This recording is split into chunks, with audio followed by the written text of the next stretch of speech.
What's up guys, welcome back. Another episode of this LSA blown L98 and the VE here. So, we've got our engine mounts back. So we've got a mate around here that's fairly local, does quite a lot of machine work, really handy bloke. So we gave him these mounts and he machined 4mm off both faces.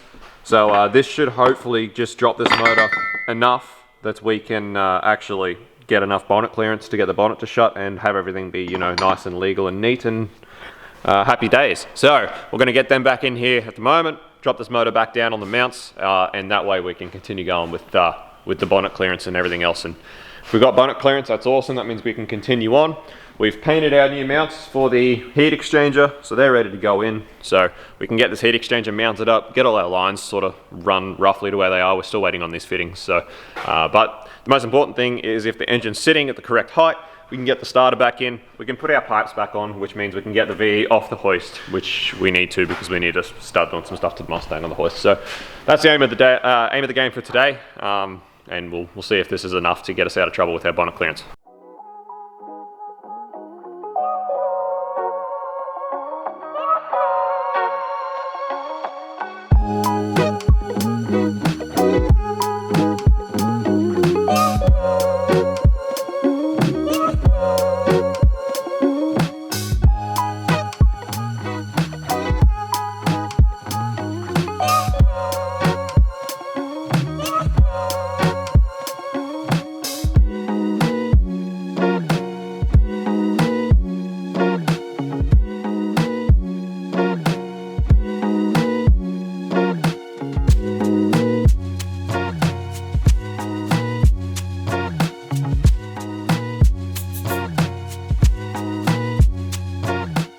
Alright guys, so we've got heaps of clearance without the spacer, the lid spacer. With the lid spacer, we've probably got, it would be millimeters, like maybe 2-3 mil. We're using mastic just to check it with the bonnet. And yeah, that there, you can see the little shape of the back of that, that's the hole there, the little back of the hole. So it's that come pretty much straight across there, and that distance of the clearance there is probably, yeah, 2-3 mil. So it's enough. It's going to get us over the line. It's not ideal because, you know, under high load and torsion, it's probably going to move and hit the bonnet sort of thing. But the customer isn't particularly that worried about that. So that being the case, it is what it is. We're happy if he's happy, so that's all good. Like we were saying in a previous episode, the ideal thing would be to just put like a bit of a cowl, even if you didn't want to, just this like lower skin sort of thing. If you could just cut this out of the skin, you'd have plenty of clearance. But as we talked about, the way these bonnets are designed, this golf ball style skin is actually like the crumple zone of the car. So you can't go cutting it out. It's structural. It makes it illegal. So we can't go doing that. But with this 4mm milled off each side of the mount, we do have clearance. Particularly if you weren't going to run the spacer lid, you'd be sweet. So for all those playing at home that may be thinking about putting an LSA supercharger in their VE, that's what we've done here to get our clearance, is 4mm off each face of the mount, just get it milled down, and seems to be work fine. So 3mm on the verniers confirmed on the mastic. So anyway, this is probably how it's going to be run. The customer is onto a spare bonnet as well, so he is thinking about getting a spare bonnet, and then if he wants to, he's welcome to cut out that bit of skin and it will clear, and then he's got, you know, a spare bonnet. But for us, we can't do that. It presents a lot of issues for us as a workshop to do that. So here we have how this car is going to be run, which is awesome. So now we can finalize installing these mounts, put all the nuts back on, get these pipes in, and then after the pipes are in, this car doesn't particularly have to stay on the hoist. Alright, so given the fact that our pump for the cooler system actually mounts down on this side, I've pretty much decided we're going to take this transcooler and flip it around and run the lines out this way. That way the transcooler lines run out on this side and down and up to the transcooler, the lines here. Keeps all the trans stuff on this side, and our actual cooler lines for the supercharger are going to run this way. So we're going to flip that around before we go and finally install the actual heat exchanger. So another issue that we have to find a solution for is that the pump actually didn't come with the loom that it requires, or even the plug. So we've been looking around. The only place we can really get a plug for this pump is out of the States. Now that creates two issues. One issue with the factory LSA pump from the VS is they have some sort of weird PWM controlled load sensitive BS that goes on. They did have a lot of issues with these things from factory, a lot of them just not working because they have like a load sensitive thing. A lot of people put big reservoirs in and mount them really high so there's always load on the pump, so it eliminates this issue. So that is one issue we have with that pump. Now, it's not that I'm saying that these pumps are a bad item or that it wouldn't work, but the fact is if we have to order a plug for this pump just to run it out of the States, for one, that's going to put us way behind on this build. We're going to have to wait for that plug for who knows how long at the moment with COVID going on. And it's not very cheap. It's quite expensive to get that plug. You know, we're looking at probably sort of 60, 70 bucks just to get the plug here to wire in that pump. So given that fact, we're actually thinking about just running an aftermarket one. You know, Davies Craig make one. There are heaps of Bosch makes one. There are a lot of companies that make little electric pumps like that. But they're quite simple. They've got pretty good flow rate. And that way we can just wire it directly to 12 volt and have it on as soon as the car comes on. Personally, we've been talking about it. We can't see any reason that it would need to be PWM controlled. I can't think of any advantage besides the fact that maybe, you know, a really high pressure flow rate might heat the fluid up if it's going all the time. But yeah, apart from that, I don't think that would affect it very much at all.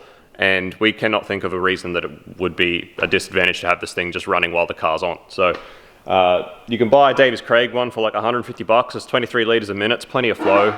And, you know, that's, you're talking about 70 bucks to get a plug to try and make that one work. And we've got to wait for weeks for the plug to get here. Or we just buy a Davies Craig electric pump set up for 150 bucks. It's here, you know, in a couple of days, and it's much more simple to sort of set up. So we're going to talk to the owner and we're going to think about doing something like that to try and get this sort of happening a bit quicker. As far as our intake setup at the moment, we are thinking about just a just 90-degree bend straight off the throttle body there, and then just a pod filter up here in the corner. As you saw, power steering mount's sort of up there. So pod filter here would be fine, perfect, out of the way of everything. That should be sweet. Obviously not ideal just having an open pod filter inside an engine bay under a bonnet, but VCM do make a like OTR solution intakes for this sort of thing, but the customer's not keen on spending the money on one, so that's going to be our solution. It's just a 90 and a pod filter in the bay. So please don't get on here and tell us, it's, you know, that's going to make less power because of the heat and all this and that. We know, we don't care. It's just we're doing what the customer wants us to do. So that's what's happening there. Alright guys, so I just thought I'd show you exactly sort of how much room we're working with our mount modifications as far as the steering rack and everything down here. So as you can see, we've dropped the motor probably a good sort of 8 mil, which is hard to believe, going 4 mil off both sides of the bracket, considering that one's very angled, but that's what it seems like. I can sort of just get my pinky in there, so I wouldn't want to take any more than that off these mounts, but it is just enough for clearance. So I'd say that's, yeah, definitely as much as you'd want to take off these mounts, but it has worked out well for us. The second issue we've come across with this modification is you do need to put washers on the actual mount the bolts that actually mount the brackets to the engine. I sort of knew this was going to be an issue because I've tried to put steel conversion mounts on LSs using the stock bolts, and I know they bottom out. So yeah, we do need to put some washers on them just to space the bolt out so it doesn't bottom out in the hole. But yeah, I knew that was going to be a problem, but that's something else to be mindful of.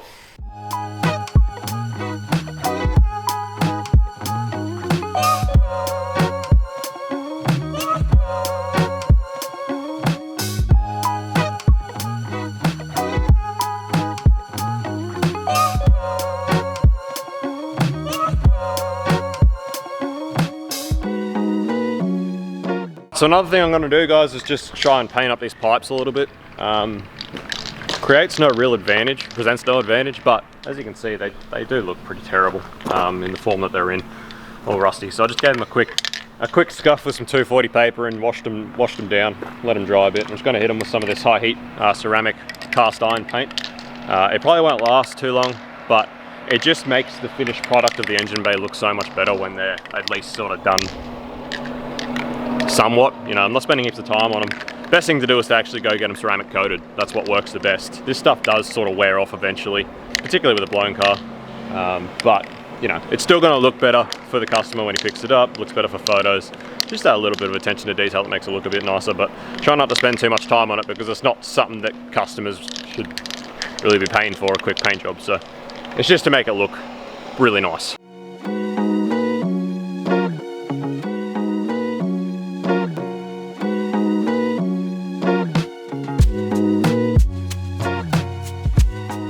Alright, Well, this has been disastrous. I ran out of paint. I thought we had a second can, but we do not.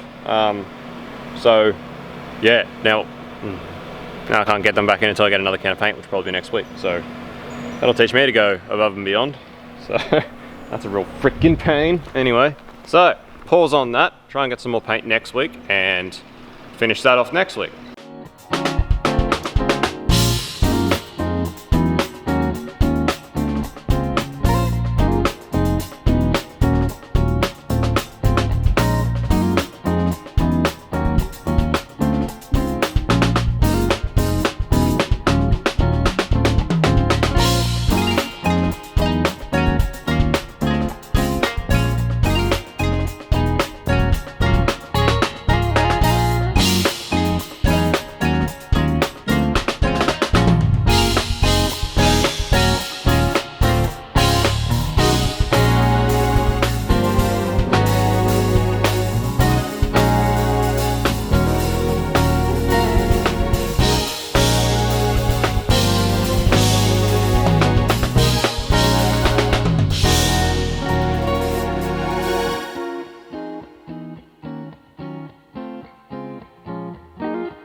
So we had to go for a quick drive into the hardware in town just to grab some washers for these lid bolts.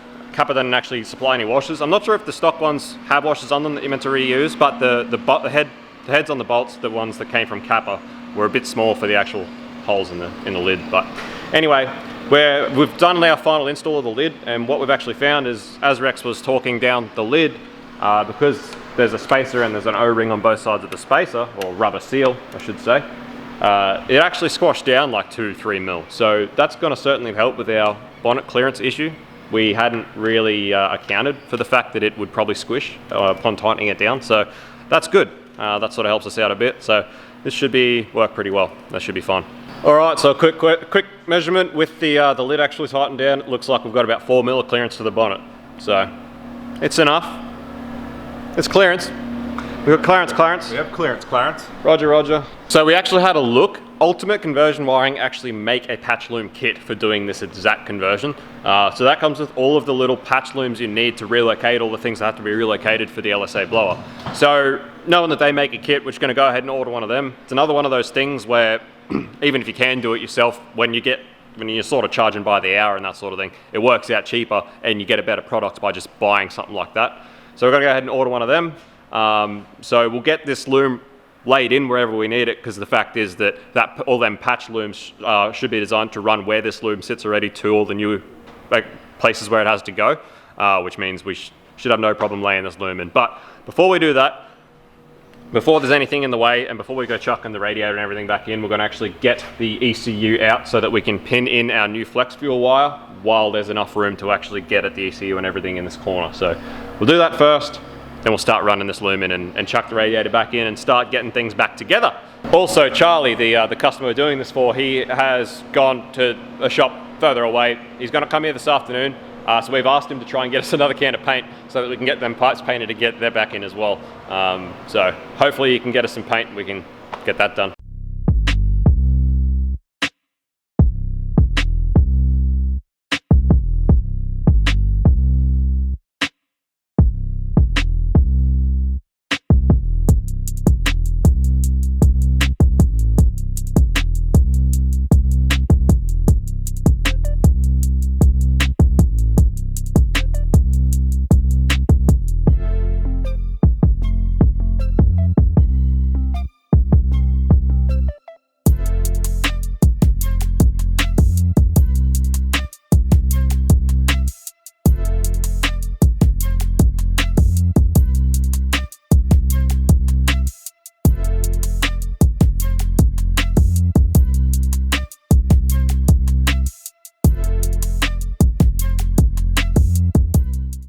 Alright guys, so we managed to get some more paint, so we can finally get these parts painted, which is good. I'm glad we could get that done and didn't have to wait till next week, but as you can see, just a little bit of time.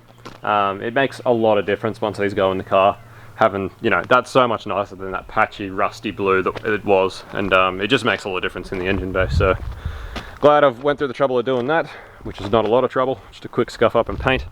So we'll give them a couple of minutes to dry off and then we can get them in the car, and should be looking really nice. Alright, new tensioner and belt to go on. Alright, so we've run into a little bit of an issue with this new tensioner. As you can see, that's not closing up. That hits on that. As you can see, this tensioner, it's a fair bit more shallow behind there, so we're going to take this bracket off and just notch it a little bit just to allow for the tensioner.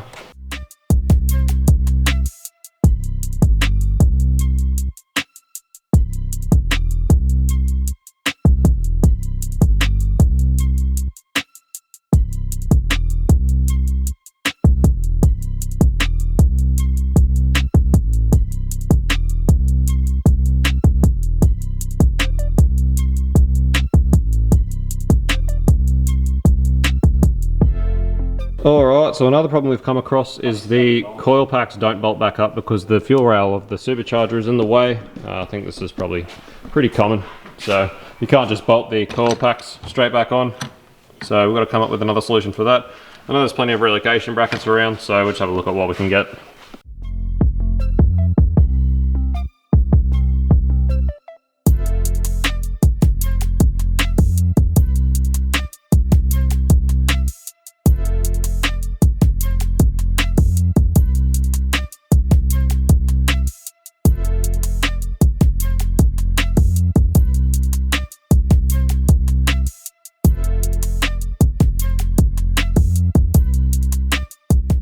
So you can see how big a difference it makes to the bay just having those pipes nice and neat and clean, like that cast colour. So much nicer than having that blotchy, blue, rusty crap.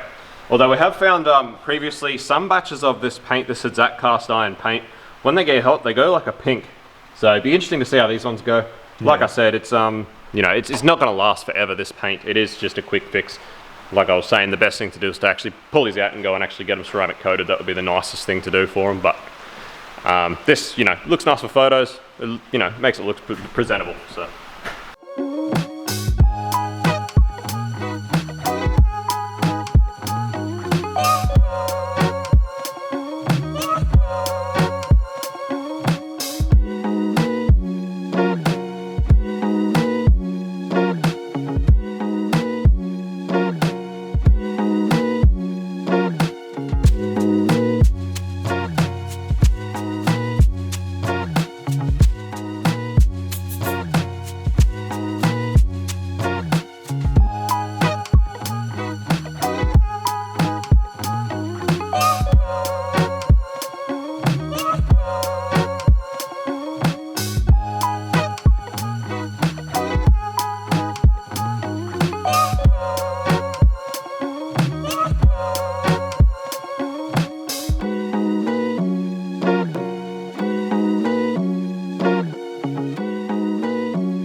Alright guys, sorry it's raining, hopefully you can hear me, but this thing's coming along. We've just been nutting out a few other things, ports, everything like that. Radiator's in, sorted out our top radiator hose. We just sort of cut and shortened the stock one. Obviously if you just bought an LSA one it would work, but this is something that we have and it's here and that's easy. Once the intake is on there, it'll hide that anyway, you won't even know that that's there, so that's fine. Still got to get some hose to extend that, mount that up where it's supposed to be. We did manage to get the coil packs on in the stock location. I just drilled out all of these holes in the plate and elongated the holes with the die grinder. So they actually fit fairly well. It's going to work out fine. So that's that problem solved. So we're pretty much at the point now where we're just waiting on these fittings that we need to finish the cooling system, and we're pretty much ready to go after that. Charlie, the customer, has actually found a water pump. He's gone shopping today and he found a pump, so he's going to buy that and bring that out. So it's the same one we were looking at from Davies Craig, so that's good. We'll have another pump, wire that in, and we're really starting to get to the pointy end of this thing and get to the point where it's just about ready to hit the dyno. So very excited for that. That'll be next week. We'll pick this back up then, but yeah, super excited for this build. Very cool car. We're stoked. We're happy.